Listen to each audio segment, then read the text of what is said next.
Hello, strong inspiration family. Y'all my family now. I done enough of these videos that we like kinfolk of all races. Cause I know people from all races are watching this. I got people from all races on the channel. We are equal opportunity in viewer because Black history is for everybody. You hear it a lot of times. They say Black history is American history, and it is from all angles. And so, thank you for watching this video. Subscribe to the channel. I'm not even begging you. I'm just asking you gently. Subscribe to the channel, like this video, hit the notifications bell. What else I want you to do? Oh, and how about this? Tell somebody about strong inspirations, because we come at you straight, no chaser. What I do is I try to find the people who do. And that's what I got on my show today. I got a brother who's a PhD. He wrote that paper. He had to do a dissertation. He had to get them to agree to it. So he went to undergrad, grad, PhD, and now he teach people. So I'm telling you, I'm coming at you seriously on strong inspirations. And I got this documentary. I want you to watch this now.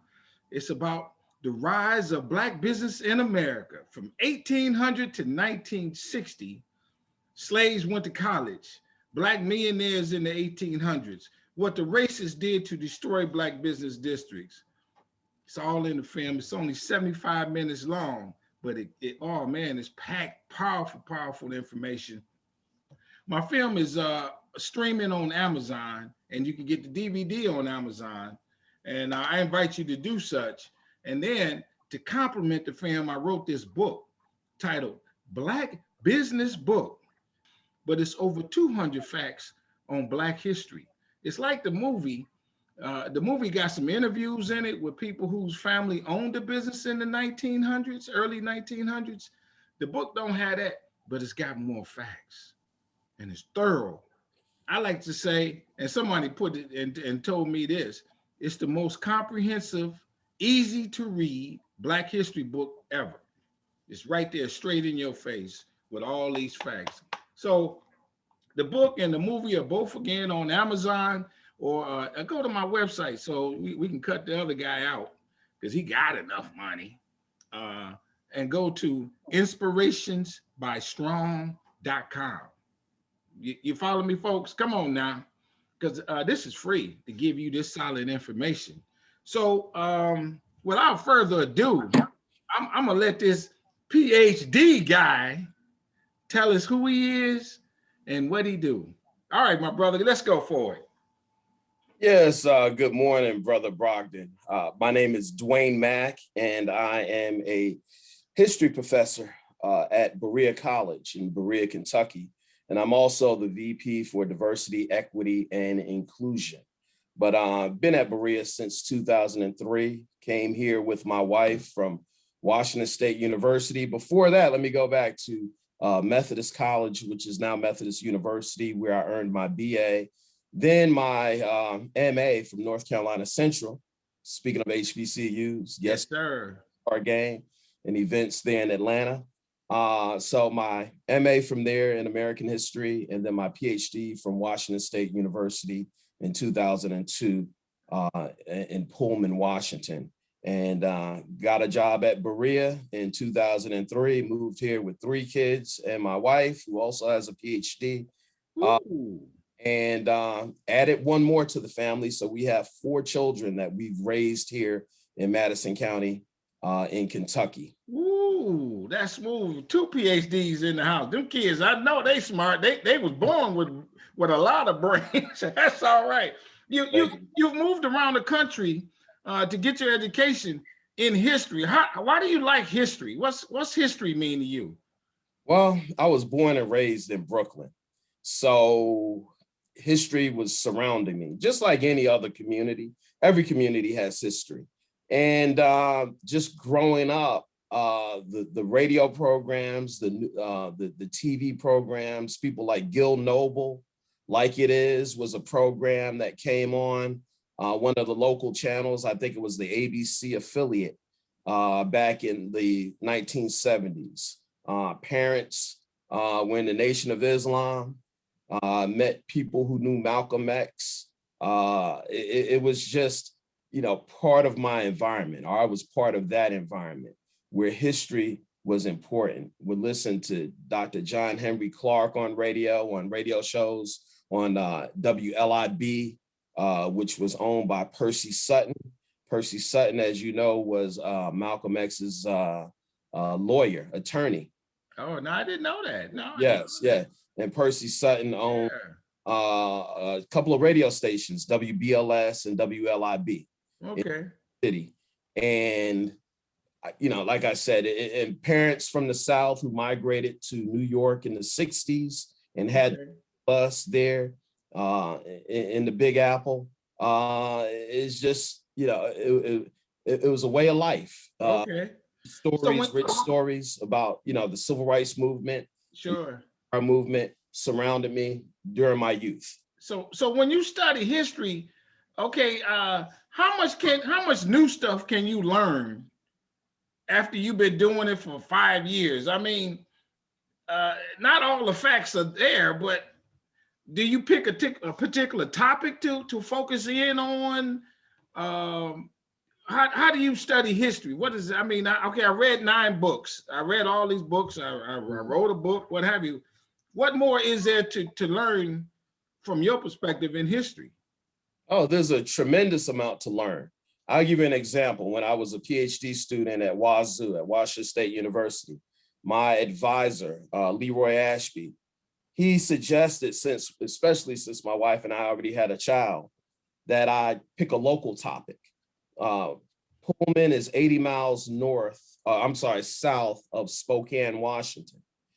Of course, I wanted to do a topic on a Black community, on Black folks, people who look like me, think like me. And my wife and I would often visit Spokane, but we never really had that Black experience in Spokane because the population was so small. But I realized after doing some initial preliminary research that there at one time was a thriving Black community. And that Black community founded churches. There were barbershops and businesses. The NAACP was there, the Eastern Star, and that there was Black migration that brought Blacks from the East Coast, the Midwest, the South, out to the state of Washington, especially during World War II.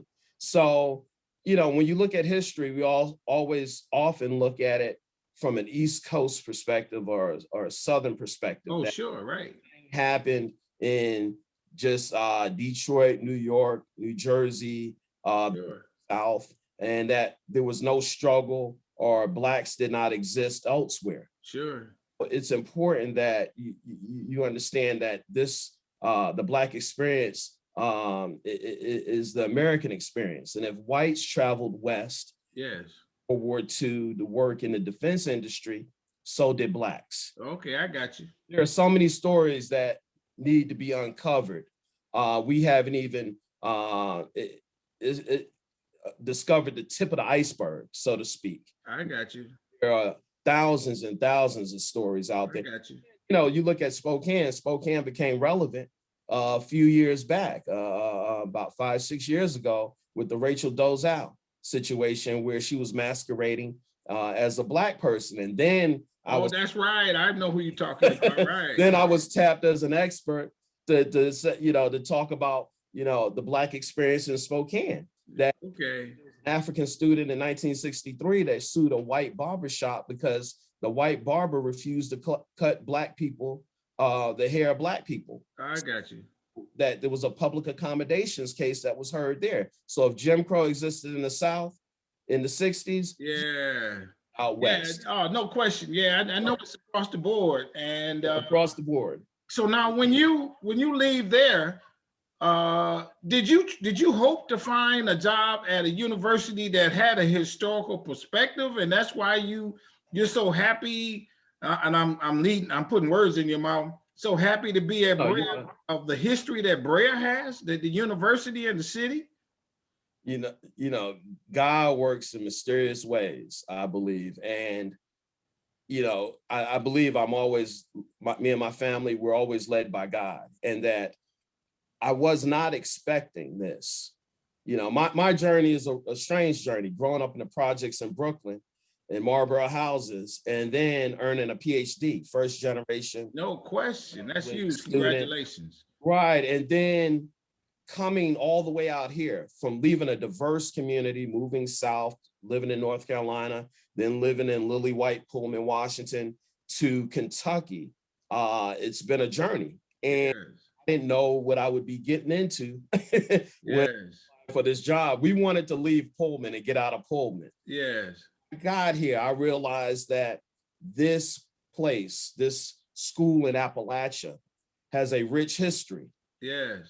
Involved in the civil rights movement, and even before that, slavery, going against the grain. And okay, hold on, let me stop you, because you about to get down, man. Okay. Well, the bottom line, I am happy, I'm tickled pink, I'm ecstatic about being here, and I just had to be patient, and the stories came to me.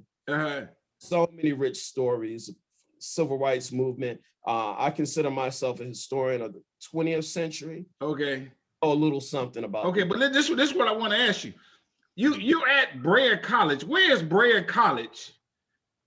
It's in central Kentucky. It's 30 miles south of Lexington, horse country, off of 75. So, okay.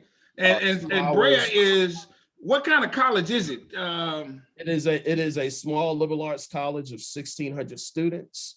You have a sizable African-American population, or Black student population, sizable Hispanic population. It's a work college, a labor. Okay. They have on-campus dormitories and that kind of, just a community college. Yes, we no longer call them dormitories. If my colleague heard this, she would get me for this, but they're called residence halls. I got you. I like that. Yeah. When we came here, they were dormitories, but now they're residence halls. They're residence halls. And most of the students are expected to live on campus, live and work on campus. Live and work. Okay. Yeah. Yes, sir. Okay. How about this? Berea is in my book, in my documentary, because of its historical significance, for Black history. And that, and then you can correct me on this, 1855 is a big year. And Berea, check this out, everybody. Berea was accepting Black students in 1855 before the civil rights, before the Civil War, and before slavery ended. How that happened? You got any little insight? Well, it was founded by John G. Fee, abolitionist, with support from Cassius Clay, another abolitionist, who gave him the land to found Berea in 1855. It was a school founded on anti-slavery, anti-rum, anti-sin, anti-caste system. It was a school for people of high moral character. It didn't matter which gender you were, male, female. It didn't matter which color you were back then. It was founded for Blacks and whites by John G. Fee. Fee believed that God was the creator of all peoples of the earth. Okay, so this manual labor. This white guy comes up and says, "I'm starting a school, and I don't believe in slavery." And at the time, isn't Berea, isn't that part of Kentucky a slave territory? All of Kentucky is, every county had some form of slavery, whether you were in the eastern part, in the extraction industries, coal, lumber, metals, you had slavery. Here in this part of Kentucky, especially Fayette County, one of the largest crops would have been hemp production, okay? Not for smoking, but for bags. But for who?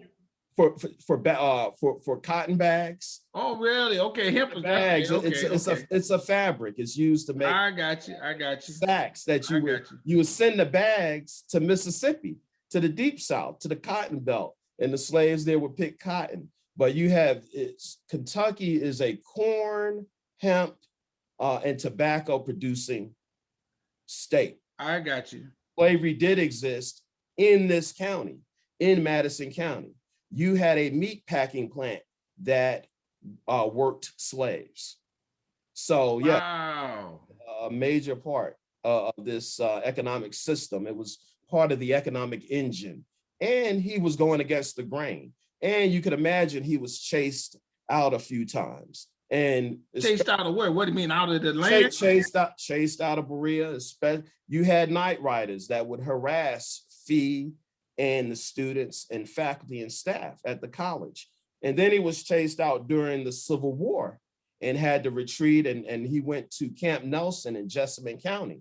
And Camp Nelson had Black soldiers there. And that's where he continued to educate and school African Americans and their families. Okay, hold on. The educational process, he continued it at Camp Nelson. Okay, hold on. You're blowing my mind. You're blowing my mind, everybody. So how about this? Is it like a fort? Like he got a big wall up around the campus so that nobody can get in? Or how come? How come if I want slaves, how come I just don't go over there and grab them students and say, okay, you my slave or whatever? Well, I'm well, I'm not an expert in this area, but I'm thinking that you would have to stealing or kidnapping people was common. Everyone has seen 12 Years a Slave and knows about and his ordeal and how he was captured and man. I don't know of any cases where that happened. Good. Without me digging too deep and going somewhere where I'm not supposed to go right now. Yeah. Okay, I got one more question. But there was no wall that I know of. It was access on and off campus. Yeah. Now, one more question in this regard. Were the students once slaves or they were free? How did the Black students, who were the Black students? You had people like A.A. Burley. He was a former slave. You have people like James Hathaway, who was a former slave. Julia Britton was a former slave, former student. James Hathaway taught Latin and math at Berea. Julia Britton taught music. She was the first Black teacher under the Henry Fairchild administration. So you had former slaves, because the school was founded in 1855. By 1869, you're enrolling African Americans. And in fact, when the school opened, you had 91 whites and 96 Blacks. So the commitment was more skewed toward African Americans than whites. So these are, of course, former slaves. Yeah, right. That's what I'm thinking. Yeah. Yeah, just like the Penn School in the Sea Islands in South Carolina. Yeah. Former bondsmen, former slaves, slaves who were not allowed to read and write. And now they're receiving an education. In some cases, they're becoming teachers, like James Hathaway. Yeah. Now, what is Berea's specialty? Is there a special courses or areas of study?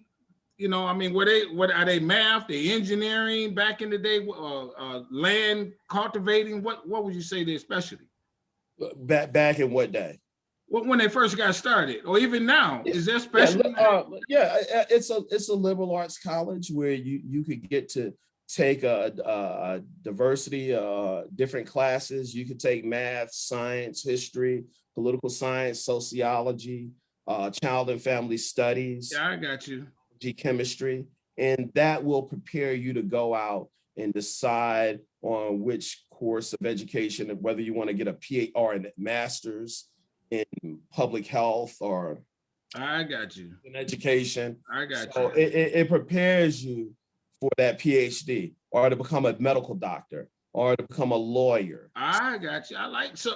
Yeah. Now, does Berea just offer a bachelor's degree? Does masters or anything else? No, just BA, BS. Yeah. Oh, okay, I got you. I got you. And the And science then is because BS. of the attitude of the founder and the people that have followed him, Berea has really, and this is, I guess, as you've told me more of your area, has really played a role in Black history over the years. Oh yeah, definitely. I mean, the founder of Black History Month, which was what, Negro History Week, Carter G. Woodson attended Berea. No kidding. Oh yeah, in the late 19th century. I'm also the Carter G. Woodson Chair in African American History. We have a Carter G. Woodson Center in Interracial Education as well. So Carter G. Woodson received a degree from Berea, the father of African American history. Wow. There's an organization, a Sala, that he founded. So we have a rich tradition. Yes. At Yes. But now you also said Berea played a role in sending students for marches in Selma and those types. Yeah, I'm working on a book right now, trying to wrap this up on interracial education at Berea College. And when I look at interracial education, I look at racial reconciliation, interracial cooperation, Blacks and whites coming together to participate in the Black freedom struggle. And Berea, like I said, has a deep history, a legacy and connection to the Black freedom struggle. Not only just fee, but the modern civil rights struggle in the 1950s, the end of the day law, because remember, back in 1904, you had the day law that was passed, that it was a Jim Crow law that said Blacks and whites could no longer attend school together in the state of Kentucky. Now, right. We know that was designed to target Berea College because that was the only school at that time that allowed Blacks and whites to be educated together in that capacity. So you have from 1904 to 1950, the day law in place, this Jim Crow legislation passed by the General Assembly. Right.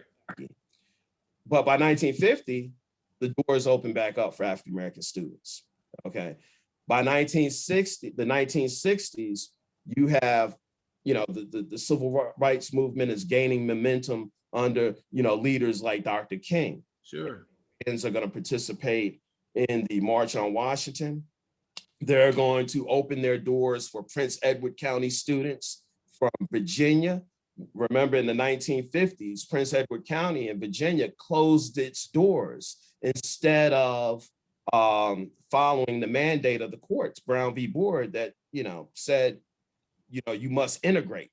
So whites there closed the schools, opened white academies. And what happened to Black students in Prince Edward County, Virginia? They had to go, some were homeschooled, some didn't go to school. You had the Quakers helping them to find other schools to go to out of their communities.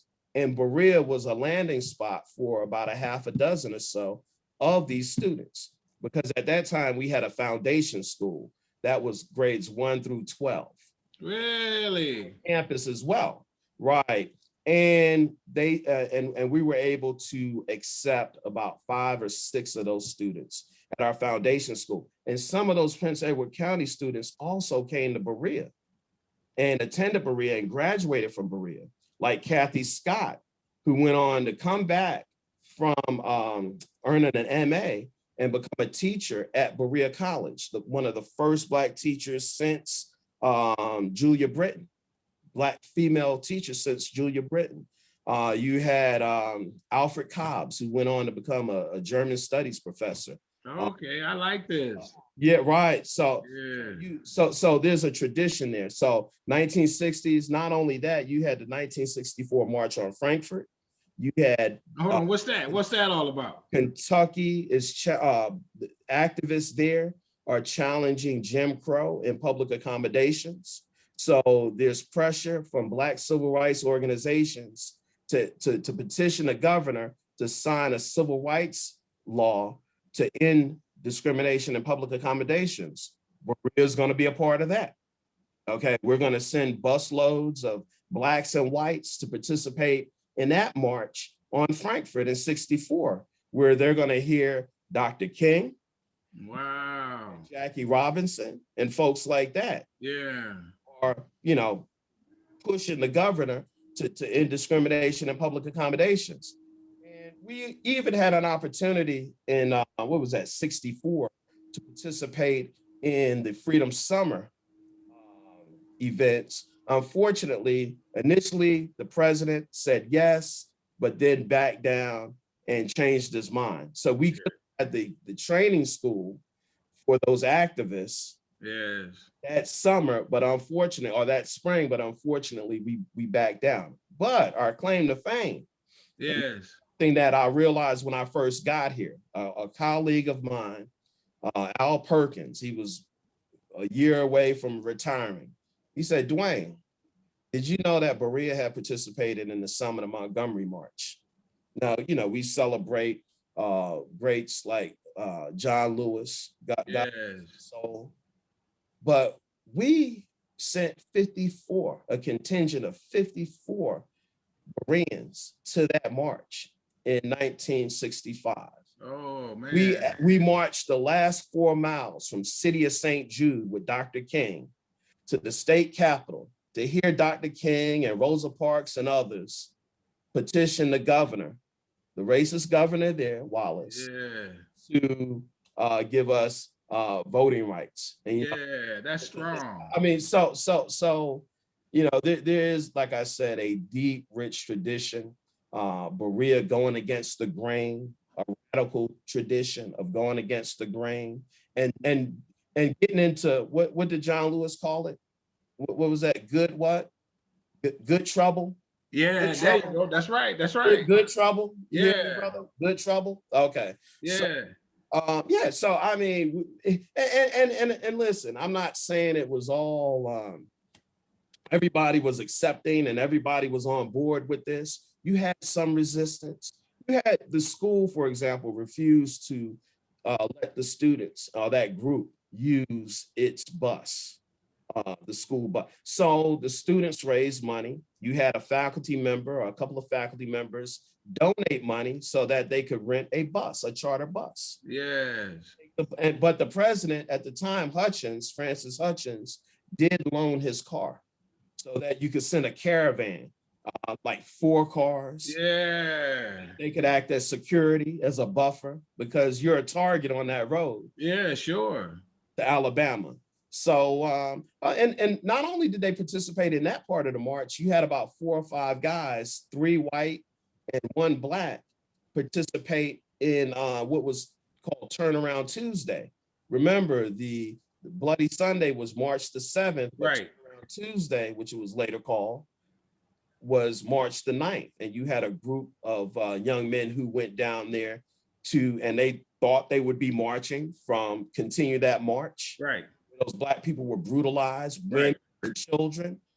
They went down that day to participate and challenge Jim Crow in the cradle of the Confederacy. Man, that's all right.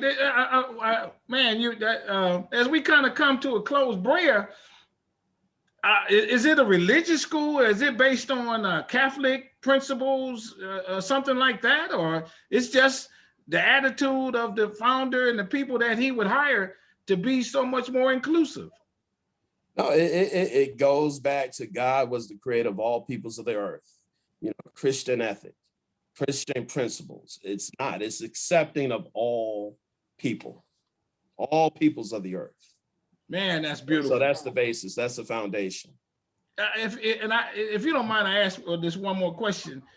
Berea is, from what I gather, is known to not charge a tuition for the students. What does that mean? Well, it means that you're able to work. Your labor hopefully will pay off most of your tuition or your term bill. I got you. That hopefully you should leave here debt free. I got you.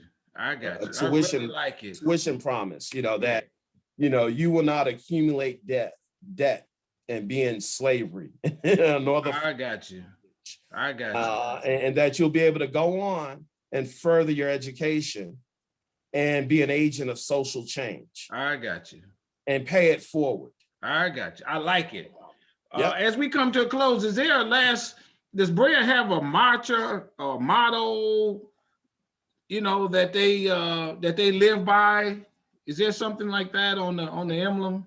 Yeah, that God is creator of all peoples of the earth. You know, that we don't look at, you know, class, we don't, you know, look at gender, that we're accepting and we embrace all people, despite there's no racial denomination that we accept. Everybody's equal under the eyes of God.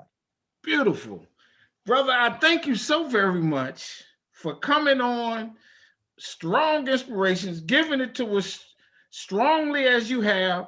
I really appreciate you taking time, because you got about 9 jobs and a bunch of kids that you got to make sure they go get their doctorate. Yeah, So I yeah, they're a little bit older now, but yes, it's a challenge. It's a challenge. And I appreciate you coming on, brother. Thank you for being on Strong Inspirations. Everybody, come on now. You see what I'm doing. I don't just give you some of that dark secret stuff of Black history, you know, the slavery, where the beat down. You know, and even when I give you that I give you the good slant to it, meaning how we overcame it. And then, as you see here, I give you some of that good history. I like to call it. My hashtag is Goodblackhistory. And so subscribe to the channel. It's free. Hit the like button on this video. Check out the website for Berea. You know, maybe they got some foundations that they need donations to, things of that sort. You know, all universities, they got events that we can watch online that I know this brother's behind. Hit that notifications bell and tell somebody about Strong Inspirations. And so to you, my friend, I want to say, I want you to stay strong, stay safe, stay on your grind. I appreciate you. Everybody, we out. Have a good, blessed day. Bye-bye.